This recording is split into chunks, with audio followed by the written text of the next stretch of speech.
But that's fine for the podcast version because I hit record before we started going live, like on air. Yeah. So this will be fine. It'll sound fine to everybody at home. Just not the people watching the stream. I guess it was on your end, but yeah. It was definitely. I didn't hear much of what you just said, but I didn't want to interrupt because. Yeah. Well, I was mostly saying a lot of it has to do with culture, right? It's a culture of politeness. Yeah. There's a lot of honorifics added to things. There's a lot of thank yous, excuse me's, I'm sorry's and stuff added to stuff that otherwise doesn't even seem like you would be adding it to it just because of the nature of the culture. Yeah. A lot of things like that. Yeah. I wish I'd written down something specific. Yeah. There've been like conversations or something that somebody would say, and I'd be like, what? Well, so this has not really been a segment we've done before. But I do enjoy watching shows, and I need reasons to watch more shows, even stuff that I may not be interested in. So if we just agree on a show to watch, it could be something that one of us has no interest at all. Like, I'll watch things I'm not interested if it's going to be for the podcast. We could just do review segments, and if I know that's what we're doing ahead of time, I'll take notes while I'm watching, because a lot of this I'm just remembering, because I have a good memory, but I didn't bother to take notes because I didn't know we'd be talking about it. Yeah. Well, that's what I'm thinking is for the last 4 episodes, which I do plan on watching, I might take a few notes just so that on Sunday, if we talk about it again, I can bring up specific things, because I'm just kind of giving generalities. Well, I've kind of seemed like this or felt like this. Yeah. I can't give you exact specifics. So, yeah, this is our first foray into doing sort of a live review. So, Sweet Home. I would recommend it. Personally, but I've seen it's interesting. Yeah, I mean, if you like, it's kind of like a zombie show, kind of. A little. It's a little more original. Yeah, because it's not zombies. So yeah, because it gives me a heavy, like I said, Silent Hill vibe almost. You know.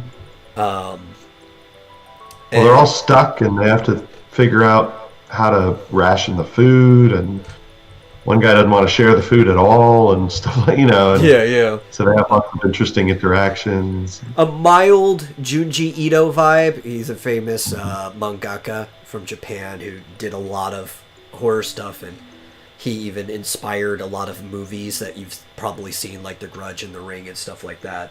A lot of those are inspired off of his work. Well, and what's really cool about it is that, like you said, they're stuck in a building, but they're not exactly safe. They're like, most of them are like down on the first floor, and they're locked in with like a cage so that the monsters can't get in. But what they realize is that on the floors above, there are roaming monsters here. Yeah, there's roaming monsters, and at any point in time, somebody else could start the process of turning into a monster. Right. Just in their own camp.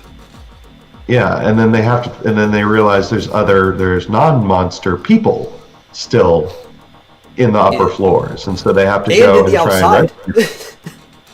Well, there's nothing safe about the world. Right. Well, I mean, they're not even dealing with the outside world yet, at least, as far as I've gotten. You are. Yeah, they will. Yeah. So at the moment, they're just trying to find all the people in the building and rescue them and bring them down to the first floor. But then that becomes a problem because the more people you bring down, the less resources everybody has on the first floor. And at least they got a guy that they can keep sending up, and they sent a couple guys up because as the old man that he rescues on the 10th floor, or they didn't rescue, he was fine, but the old man with the crossbow that I was talking about on the 10th floor, even says, like, I'm pretty sure that guy could take a lion if he wanted to. Yeah. The scarred dude. I can't remember his name. Oh, yeah. Some of the people I actually do remember their names, but yeah, that guy has an interesting backstory because it seems like he's some sort of cruel killer dude, but it turns out he's kind of the good guy. Like a vigilante for hire, Yeah. And the guy that he kills turns out to be a bad guy, right? Yeah, a child. I think both molester and killer. I think so. Yeah. Yeah. So you don't know. The way it presents it, it seems like that guy's kind of innocent, and like the guy, like he kills him, an innocent man, but then you find out later, oh wait, yeah, no, he wasn't innocent. Yeah. So, well, there's a good way of framing things. I don't know who the artist is who made the webtoon. I can look it up later, maybe to talk about the next time after you finish the series. But if this follows close enough, and from what little I read, there are changes, there are things that have been compressed for time and stuff, and there are things that don't follow exactly, but most of the framing is the same. The very talented writer, because let's even say the opening scene that is also one of the last scenes that you see in the season, right? It's framed in a way that because his eyes are black and he's walking through the field and you see other monsters, and obviously if you read the premise of the show before going in, you know what's going on, you can't tell whether he had turned into a monster or if he is still basically human. And because of that, because you can't tell in that moment, it still leaves suspense for this character all the way through to the 10th episode. Like, you don't know if this guy's ever going to turn or not. Yeah. Yeah, plus they actually shoot him, and he doesn't, like, go down immediately. So yes, you know that he's at least already in the process of turning into a monster, but he may already be one, and he just looks like a normal human. Yeah, it's not clear yet. But I thought it was interesting, that monster that has the giant tongue. Like, I think at the end of the last episode, some giant hand comes down and grabs him. Yeah. So like, which I was expecting that to happen. I wasn't expecting the hand to be so big, but I was expecting the thing that attacked it to attack it. Yeah. Because you've already met that monster. Did we? Yeah. That was the muscle guy up on the 15th floor that fell out the window. He just got even bigger. Oh, wow, a lot bigger. Yeah. Remember, because he fell out the window, so he's outside now. Yeah, I guess didn't even realize when he hit the ground, when his bones broke or whatever, as he healed, he got even bigger. Because he went from being like an 8-foot Hulk to being like a twice the size and 4 times the mass. He's like the size of a T-Rex now. Didn't he grab the guy off the roof of the building now, or was he not on the roof? No, he's on the ground because he broke right through one of those construction cylinders as he grabbed him. Oh, okay. For some reason, when I saw in that scene, it looked like he was sitting on the roof of the building. But no, because remember, the tongue guy had been in those construction cylinders. Yeah. That's when he got the soldier and the woman's daughter as they were running in. And during the raining scene where the gangster killed the pedophile, he dragged the pedophile out for the guy. I guess the tongue dude doesn't like the rain or something like that. He dragged the thing out there and left it by the cylinders, and then dragged the other 2 bodies in so they could have a proper burial, and the woman could see her daughter one last time. I'm pretty sure that even in the beat-up state that he was in, if that tongue attacked him, he probably would have just ripped the guy's tongue apart. That guy's pretty tough. But yeah, so and then he was draining the body, the pedophile's body that he left out there, and that's when the big hand yoinked him. Oh, that's the body he was sucking on. Yeah. Okay, I didn't make that connection either. I was like, well, who's that other person that he's... Yeah, that was the pedophile. He was left right there by the cylinders. Yeah. Now it makes sense. I gotcha. I'm like one of those people who are like, it's watching a movie going, I thought they were with them. You got an ADD, so like I understand. Yeah, that's true. Like I don't. In fact, I have OCD, so one of my problems is that when I'm watching something like this, I pay a little too much attention to it, and I like to watch things while I'm working on stuff. But whatever I'm watching ends up taking more attention away than I should be giving it. See, I do the opposite. Like, I'll be watching it and playing like Age of Calamity or something, and I'll like miss whole scenes, and I'll be like, oh shoot, I guess I should pause, go back to Age of Calamity, and then go back and watch it again or something. Yeah. But I'm usually the guy that people have to, they end up asking what happened because I'm paying too much attention. Yeah. Exactly. For some reason, the problem is, I have a bad memory for shows though, because I only remember things that are like I make. So within like the first month of watching something, I'll have a crystal clear memory of it. But if you ask me something from like 2 years ago, I'll have like my memory of the memory, and that will taint it. Like it'll be a low resolution image of it. While other people, if they really, really like something and they have an okay memory, they'll remember it line for line, and my brain just purges that information after a little while. Right. Yeah, there's certain things, for some reason, certain things I can pay attention to, and certain things, it's good and bad. Like sometimes I can go back and watch something again. Like, for instance, I went back and watched the first episode of Uzaki-chan Wants to Hang Out. And it was almost like watching it again for the first time. Because I don't think I was paying very close attention the first time I watched it. See, I almost never have that thing. Because what I have is really good procedural memory. And I think playing a lot of video games over and over did this. So I won't... If you try to ask me something out of order that I haven't done in a long time, I'll forget. Like, if you asked Final Fantasy IV, when you're in the underworld and you go to the Castle of the Dwarves for Giot the Great King the first time. What's the order of events that you're supposed to do? I'm like, I don't fucking know, man. I don't know. But if I'm playing the game, because I have a procedural memory for it, I will remember exactly everything you're supposed to do as I'm doing it. Like, the last thing I did will trigger the memory for the next thing I'm supposed to do. And I even get that with shows, too. Right? So... even a movie I've seen a lot, if I were to start quoting it from the very beginning, I could probably quote through the whole movie. If I'm trying to quote a random thing in the middle of the movie, I'll probably get the quote wrong.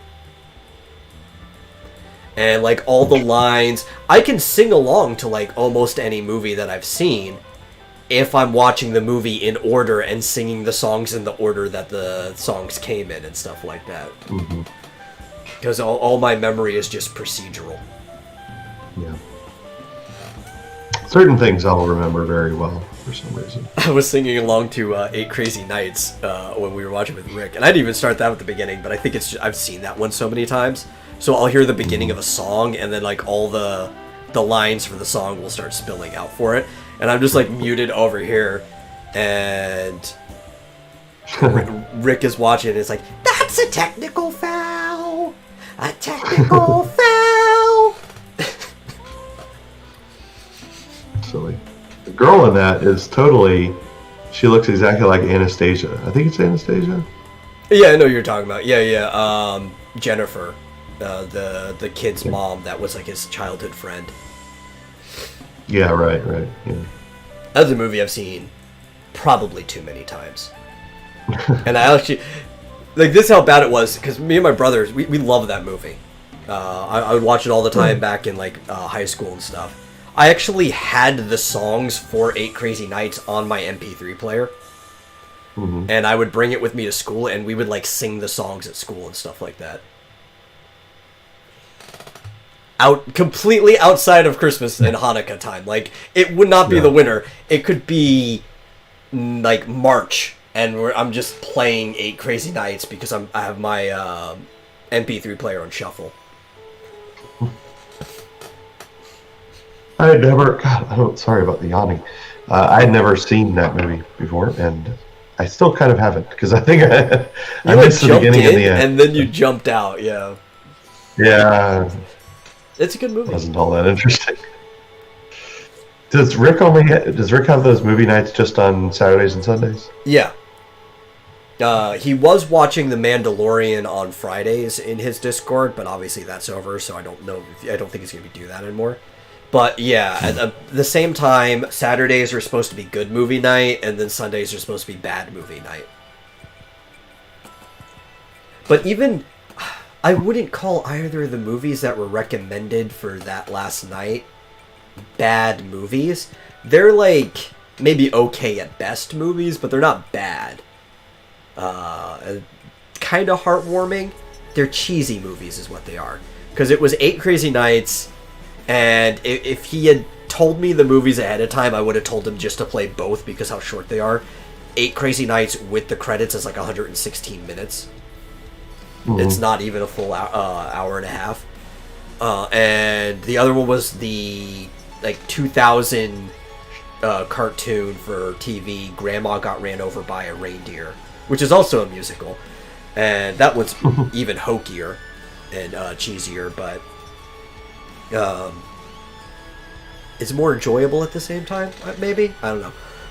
But that one's like an hour long because it was made for TV. And that's an hour with commercials, so it's probably only like 50 minutes or 45 or something like that. Mm-hmm. What is GMT saying? My memory is still on spinning rust? Planning to, or skipping straight to, I don't know what that means, yeah. It's like corrects the skipping, but there's more than one word that needs to be corrected for me to understand that statement. And I'm not sure which word should be replaced. Anyway. Oh, I'm pretty sure skipping is supposed to be the ski there. The SKI. Yeah. But yeah. I think she blue screened there. Maybe, yeah. Her hard drive was skipping. She's still on hard disk. She needs to upgrade to an SSD. Clearly that is the issue. Yeah. But yeah, it's a good one. I enjoy it.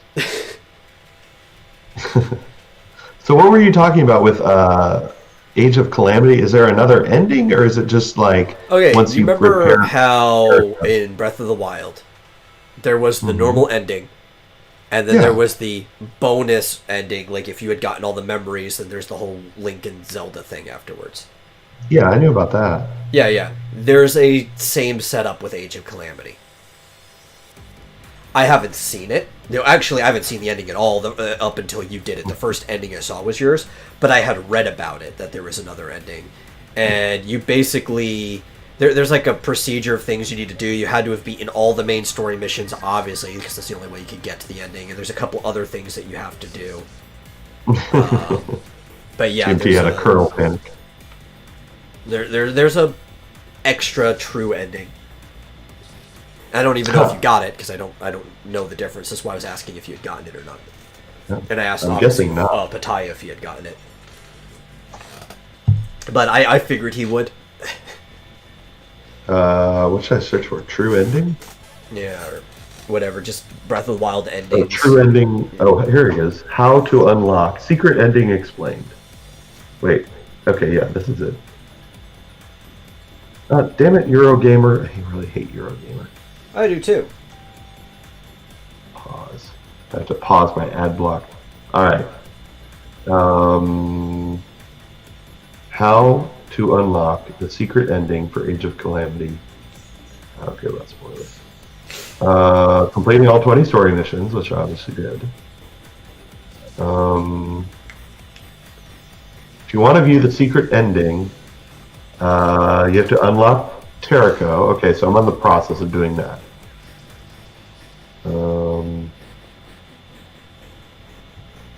Okay. Once you finally unlock Terrico, you'll be able to watch the secret ending for Age of Calamity, along with a second version of the game's credits. Okay, so I kind of figured. Okay. You like to learn. That's it. I guess that's it. Okay, well I was gonna do that anyway, so yeah, it's actually a long process because I have to get 50 parts to repair him. Yeah, I remember you were talking about that at the end because you were looking at all the spots on the map for the parts.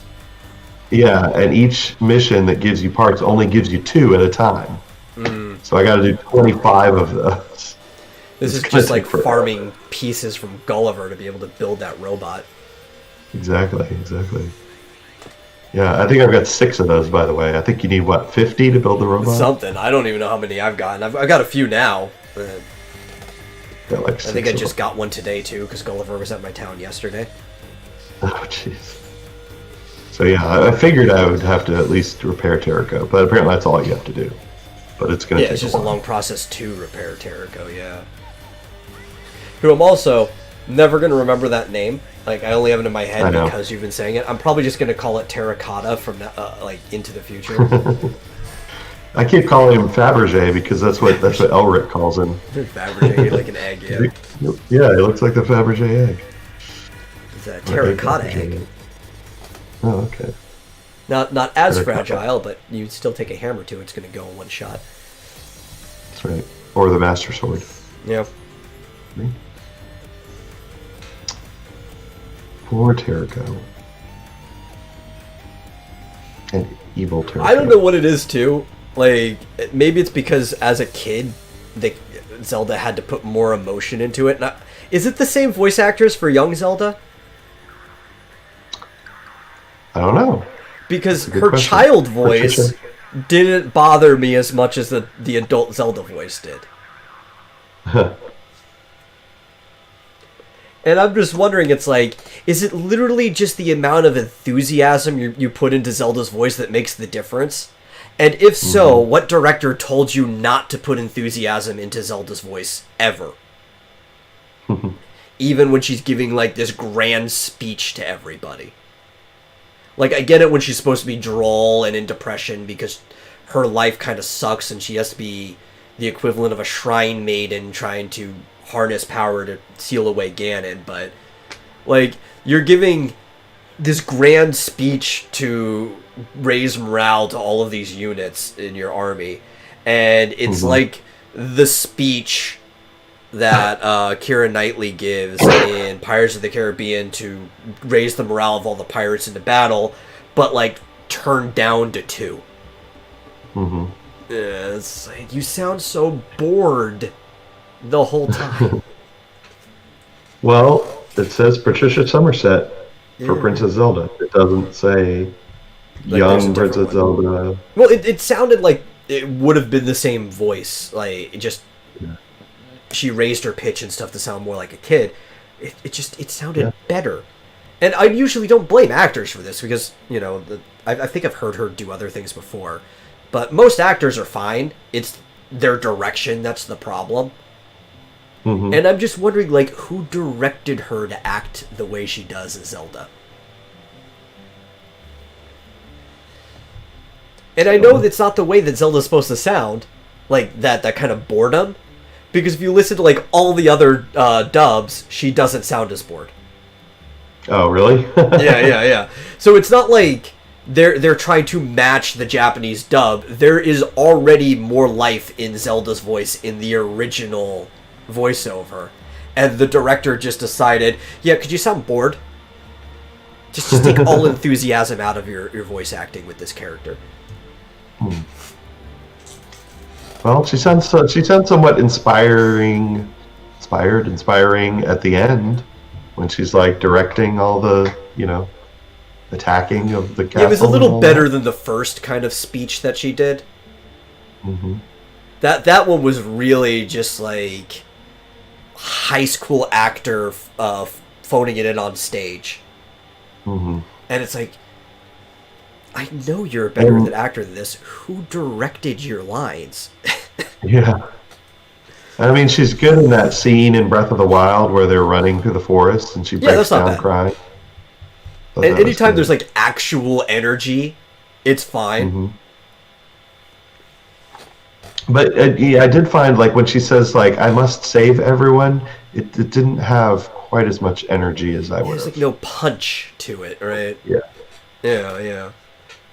I must save everyone, maybe, possibly. I don't know. Maybe not. No, Mifa's, because Mifa's another voice that a lot of people complain about with the English one.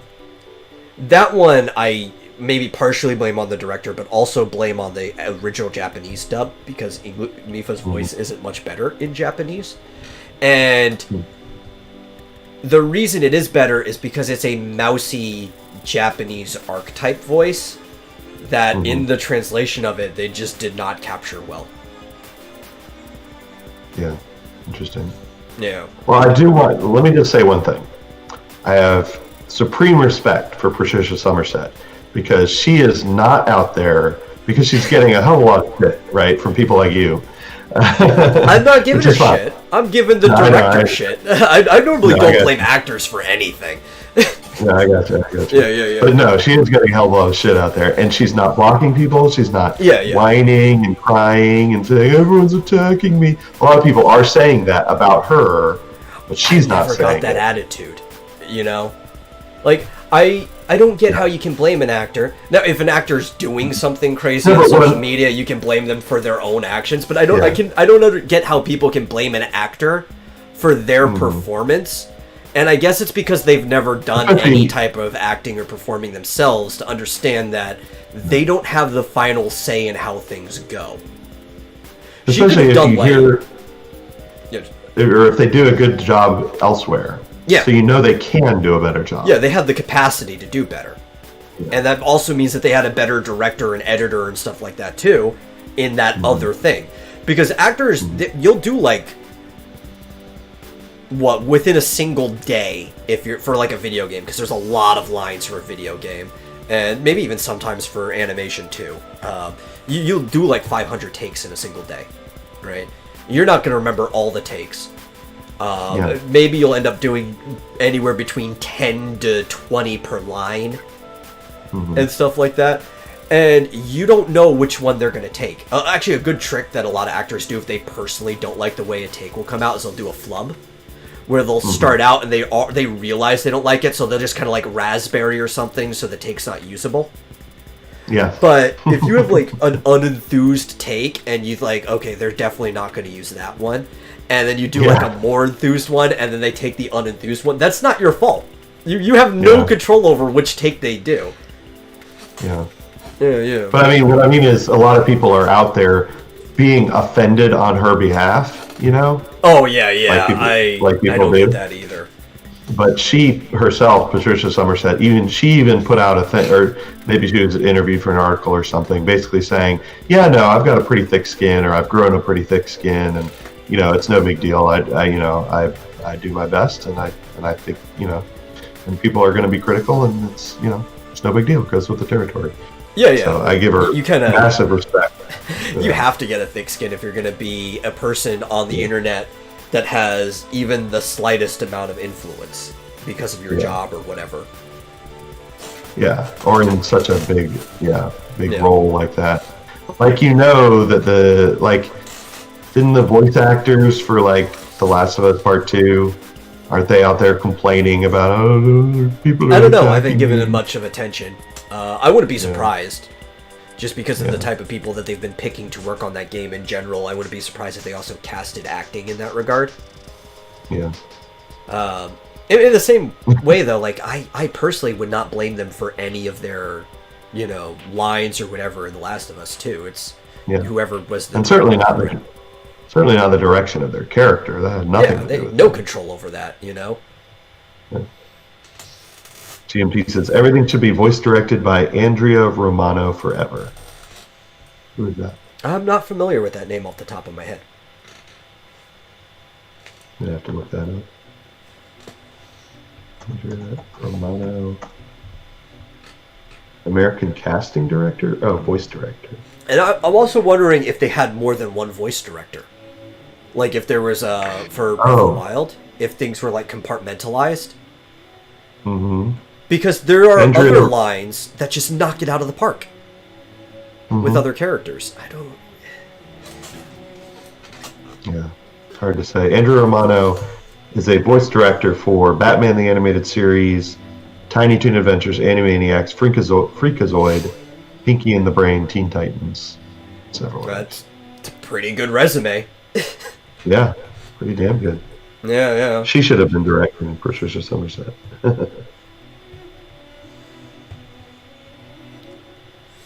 Yeah, it's like... And there's a problem with a big franchise like that, right? Like, when a game gets so big, maybe you have more than one voice director, too. Like, you might have the top guy who picks all the final things, but the person, like, in the studio giving the direction to the actor could end up being somebody completely different, for all you know? There's just so many different hands moving on these projects. I wonder if it was one of the Japanese, producers or something doing or directors, or if they had an American voice director. Well, I'm pretty sure that all translation was done through the Nintendo Treehouse at the Nintendo of America. That's typically is the case, but that doesn't mean anything, because there are some like English-speaking representatives of Japan that work with Nintendo of America. So, you know, I'd have to look it up, obviously. I don't know the exact details on any of the people that work in here. But usually it's the Treehouse, that does the translation stuff. Mm-hmm.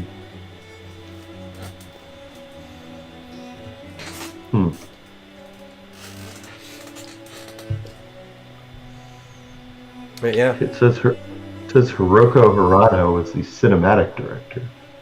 I guess that's not necessarily... No, that would be the person who's in charge of making sure that the scenes go the way they're supposed to. Almost like what's it called? Choreography, in a way. But making sure like all the moving parts and stuff look the way they're supposed to and are going in the direction they're supposed to within the CGI. Mm-hmm.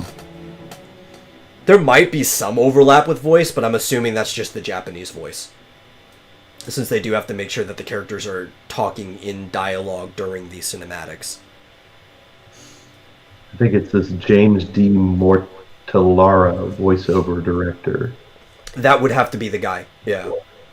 Or there's also one listed, Chris Zimmerman, voice director, English expansion pass. Interesting. I don't know. Yeah, again, one or the other, multiple hands. Yeah. Well, you suck, James Mortellaro. I don't know if he sucks, but he's at least to blame. He's imperfect, you know. Yeah, we're all human. We're all flawed people. It's Christmas. He did a good job. He just not perfect. The game overall is great. Like, you know. No, people shit on me because I gave Breath of the Wild a 7 out of 10.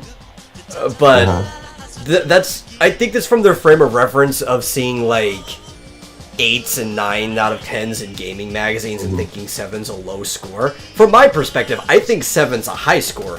That's a C, you know? But that's also not a C by like the dumb American grading system that we're used to. It's more like how Canadians base 50 on the midpoint, right? Like, an average thing would be a 5. Most things are like 5s.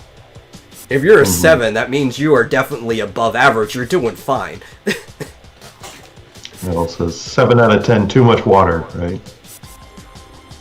Too much rain. My problem with too much rain, yeah. My problem with Wind Waker, which I think I gave a higher score in general, was not the water. It was that the combat, despite being in a better engine, just didn't feel as smooth as the game before it. Though I did like when you're fighting the Iron Knuckles or the Dark Nuts, whatever they call them in that game. There was that cool little parry thing, where like you know you block and then you do the roll and then the upswing when you hit it at the right timing. That was cool, but that's really not fluid combat because that's just hitting a button for the game to do something for you. The game before it was Ocarina of Time, wasn't it? Yeah, that's why my criticism was so heavy, because like, why does, from a player perspective, combat feels cleaner in Ocarina of Time than it does in Wind Waker? Interesting. And I'm talking like reaction time, movement and stuff, like doing the back dodge and the side dodge and stuff like that while L targeting. Ocarina of Time, and I've gone back and replayed these games several times too, and I still have the same criticism. Ocarina of Time's combat feels more fluid than Wind Waker's does. Wind Waker just has a lot more flashy stuff about it. Yeah. How could you give Breath of the Wild a 7 out of 10? That's crazy. It's above average. It's a great score. It's not an above average game. It's a spectacular game. One of my problems was not that it had a weapon durability system, it was how fragile the weapon durability system was.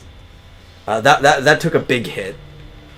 It still doesn't bother me because I'm still throwing away like half the weapons that come along. My problem was that, looking at it from like a metagaming standpoint, right?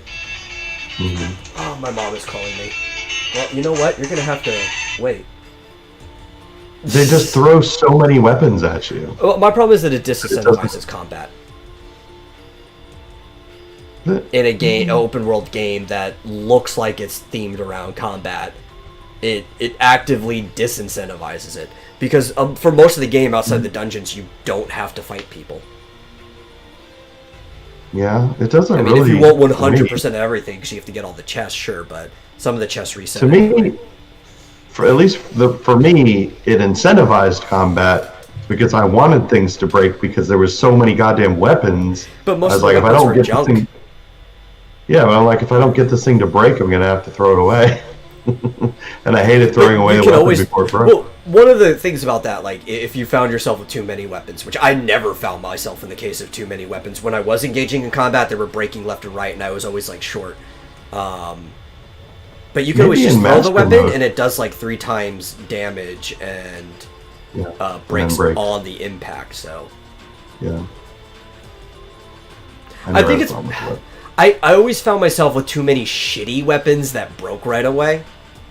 And it was the good weapons always felt like they didn't last long enough is the biggest thing too. Especially some of the better spears, because the spear was by far the best weapon in that game for general combat.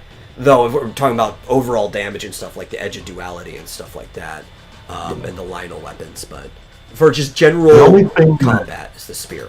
The only thing I ever run out of is shields, and that's only when I'm going up against a lot of Guardians. See, I never had the problem with shield though, but that's because I go for the Master Shield right away. Or the Hylian Shield. Well, right, yeah. In my current playthrough, I did that just for fun because you'd suggested it. And it's very useful to do that.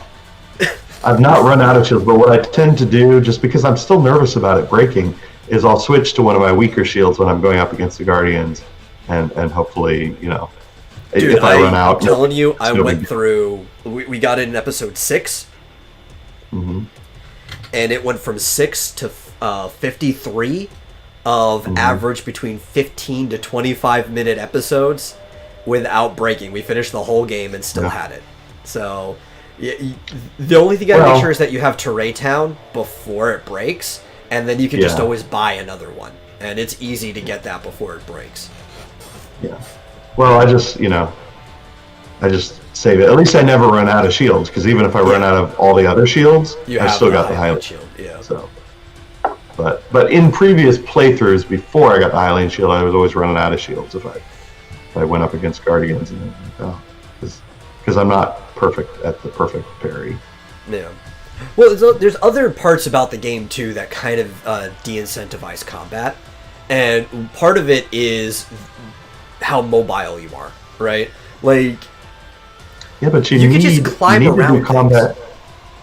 But you need it for the materials. Yeah, later. But you can go through most of the game. Like, if you're trying to 100%, you have to do some combat. If you're just trying to get through the game, which most people are just going to try to get through the game, you really only have to do combat related to the boss fights and the dungeons before them. Or just the boss fights if you go and just do them in a rush mode all the way to... This is my play style, because I'm always looking for a fight, because I always am trying to get more materials. So. Whatever. Or, like, it disincentivizes you from using the champion weapons, because how much of a pain in the butt it is to get them reforged. I just leave those on my wall.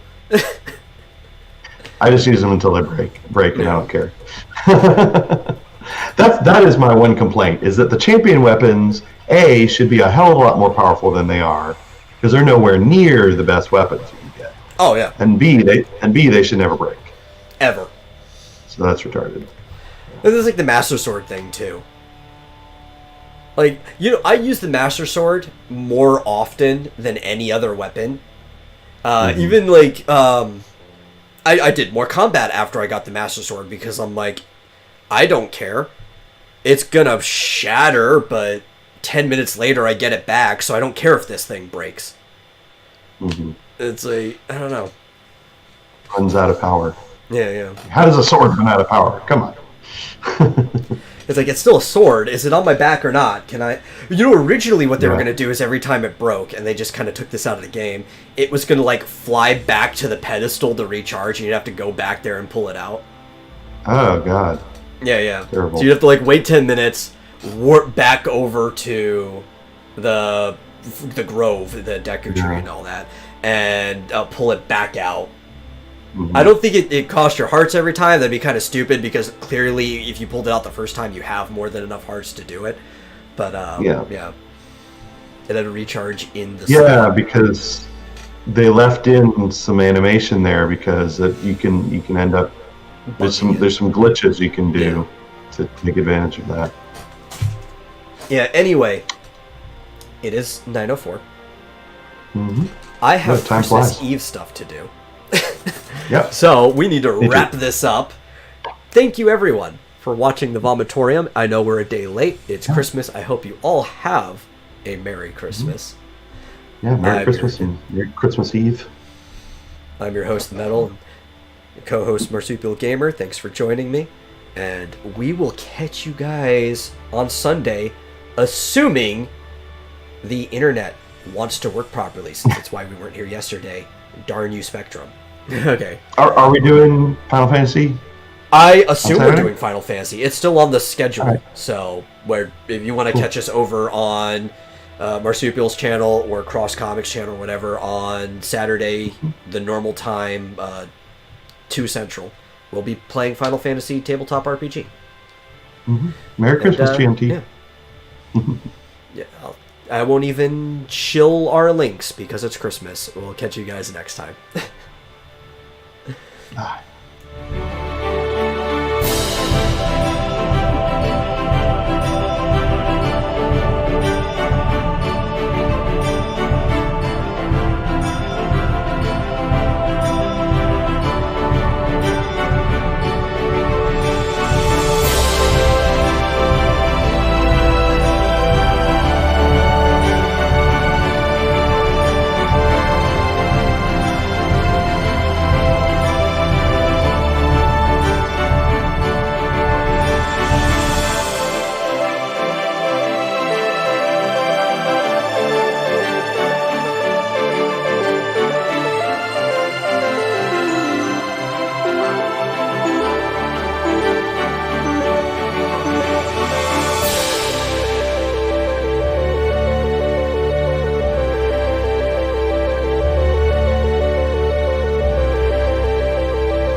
Vomitorium.